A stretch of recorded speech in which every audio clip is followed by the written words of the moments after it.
Good evening, visitors, and welcome to the Australian War Memorial's Last Post ceremony. My name is Gerard Pratt, and joining us today from the Australian Army is Corporal Jeanette McNally.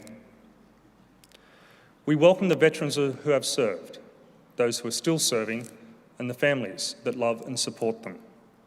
We acknowledge the members of RSL Services Clubs Association, RSL Victoria, and RSL Queensland, who are watching the broadcast of this ceremony from across Australia. During this evening's ceremony, wreaths will be laid at the base of the pool of reflection by visitors to the memorial. If able, please stand and join in singing the national anthem.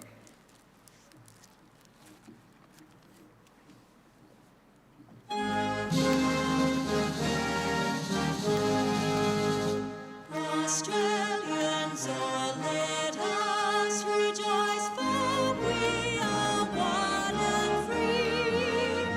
We've golden soil and wealth for toil, our home is girt by sea. Our land abounds in nature's gifts, all beauty rich and rare.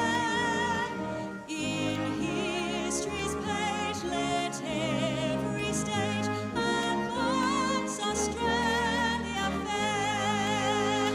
In joyful strains that let us sing, advance Australia fair.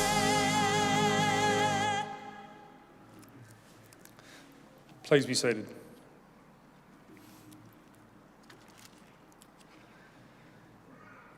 The Australian War Memorial was the vision of Charles Bean, Australia's first World War official historian. Bean landed with the Australian troops on Gallipoli and stayed with them at the front through until the end of the war.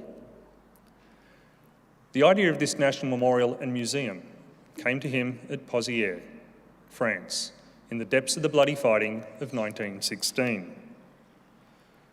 Bean's idea was that this would be a place where families and friends could mourn loved ones buried in faraway places. It would also be a place that could help all Australians understand what these men and women had endured and what they had done for us. Bean's vision, to which we remain true, is best expressed as inscribed in the entrance to the memorial's galleries. Here is their spirit, in the heart of the land they loved, and here we guard the record which they themselves made. Tonight, we will read the story behind just one of those on the Roll of Honour, which lists the names of more than 102,000 men and women who have given their lives for us in war and on operations for more than a century. But first, we present a lament, Flowers of the Forest. Wreaths of floral tributes will now be laid at the base of the pool of reflection.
Today, we remember and pay tribute to Private Robert Paginton. Robert Paginton was born on the 8th of August 1907, the youngest of 11 children born to John and Eliza Paginton of Malmesbury in southwest of England. In September 1924, at the age of 16, Paginton travelled by himself to Australia and he took up work as a farm labourer on a property called The Peak at Binya in the central west of New South Wales. He later lived in nearby Witharley. In July 1940, Paginton travelled from Wagga Wagga and enlisted in the Australian Imperial Force. He trained with the 13th Infantry Training Battalion at Wagga Wagga and Tamworth, and in April 1941 travelled to Sydney, where he embarked for service overseas.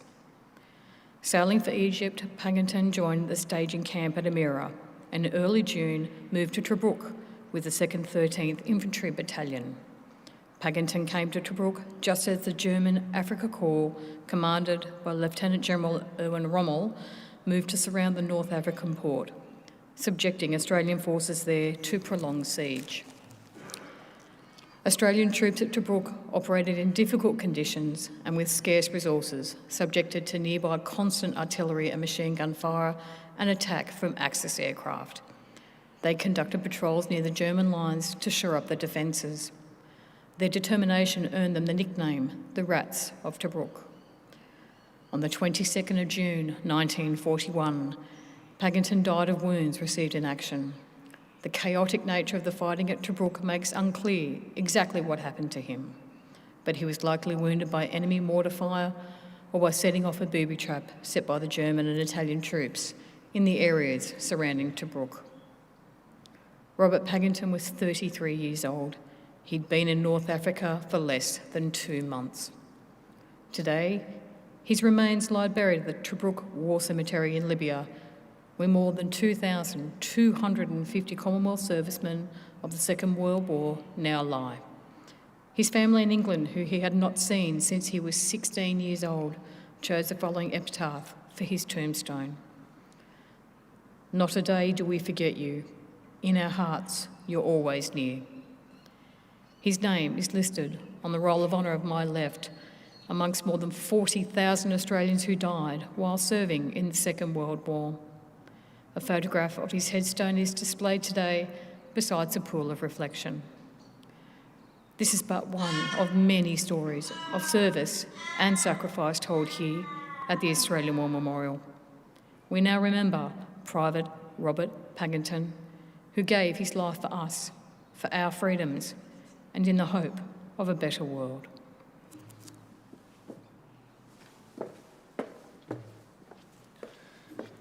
If able, please stand for the reading of the Ode and the sounding of the last post.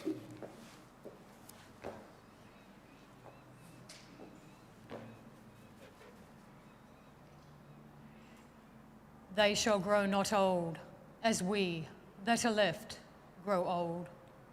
Age shall not weary them, nor the years condemn. At the going down of the sun and in the morning, we will remember them. We will remember them.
lest we forget. Lest we forget.